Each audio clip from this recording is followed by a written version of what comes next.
any special occasion with us. United Buffet, Crosstown Plaza, Schenectady. Dedicated, determined, dependable. This is News Center in the Morning on 10 ABC. Thank you so much for starting your Thursday with us. Good morning, everyone. I'm News Center's Christina Orangio. And I'm Steve Teeling, Stephanie Grady, Kenny Berg. Four of us are ready to get this Thursday going. We've got a lot of news, not only in the weather, but some breaking news out there as well. We do. We are following some breaking news right now in Schenectady. A big fire going on right there on Hewlett Street. But first, we will get to that in just a minute. Let's get a check of your traffic and storm tracker update now with News Center meteorologist Kenny Berg. Good morning, Kenny. Good morning, Stephanie. We're waking up to mainly clear to partly cloudy skies. Beautiful start to the day. And we are expecting to see nice, mild temperatures again this afternoon. So let's start with your traffic map, show you where the problems for us are this morning. All on 787 north, speeds looking good. 787 south, everything looking just fine this morning. No problems to tell you about. Temperatures starting in the 40s, 48 right now in Albany, 41 in Saratoga, 49 in Glens Falls, still 33 in Saranac Lake, 41 this morning in Pittsfield. So by the time you send the kids off to school, we are waking up to partly cloudy to mainly clear skies. Temperatures should be in the upper 40s. Later today, it's going to be nice and warm. Highs in the upper 70s. I'll tell you more about your Thursday forecast coming up, but let's send it over to Christina. Kenny, thanks. We're following breaking news this morning out of Schenectady. Fire crews on the scene of a major fire on Hewlett Street. The calls came into authorities at about 4:30 this morning. Now, crews have cut power to sections of the street while they continue battling the flames there. The News Center's Nicole Lally is live from Hewlett Street in Schenectady with some new information on injuries. Nicole. That's right, Stephanie. 5 people taken to the hospital, 4 of them young children. The chief telling me that they are in very serious condition. Still waiting for any update from the hospital at this point. In terms of the fire here, crews have managed to put it out at this point. There is still some smoke billowing out of the wooden structure, but as you can see, pretty heavily damaged. Busy night for firefighters. This is the 3rd fire they have been called to tonight, and of course this is the most serious.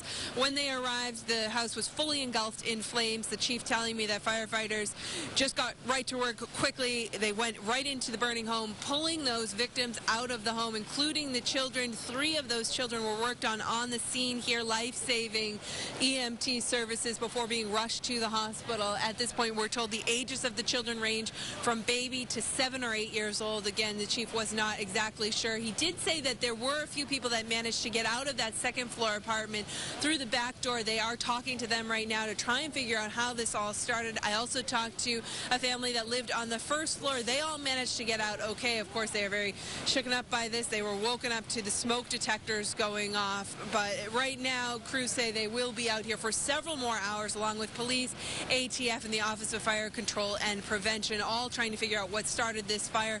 As soon as we have an update on those victims, we will bring that to you. For now, we're live in Schenectady. I'm Nicole Lally for the News Center on 10 ABC. All right, Nicole, our prayers go out to that family.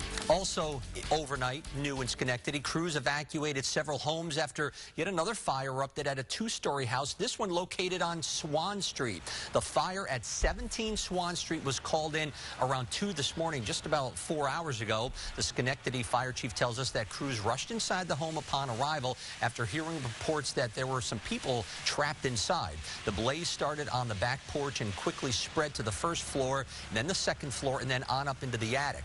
Houses on either side of the burning home were evacuated as well as a precaution. Fire is out now, but the chief says that the most important thing is that no one was injured.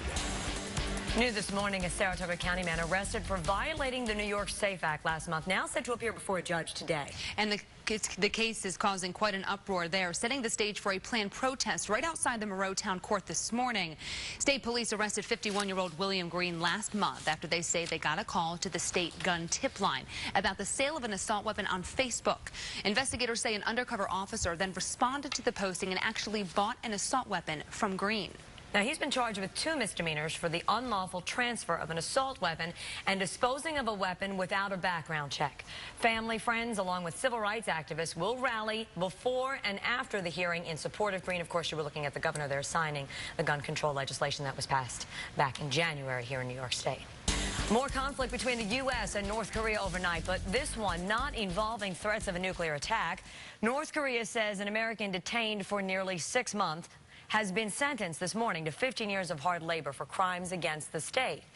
Kenneth Bay, who has been held by Pyongyang for nearly 6 months now, was convicted of plotting to overthrow the communist nation's government. The case further complicates already rough relations between Pyongyang and Washington. We'll keep you updated on this situation. 2 classmates and a friend of one of the suspected Boston Marathon bombers now in federal custody, accused of trying to throw investigators off Zohar Tsarnaev's trail. All 3 of the suspects are 19 years of age. One is a U.S. citizen, the other 2 from Kazakhstan.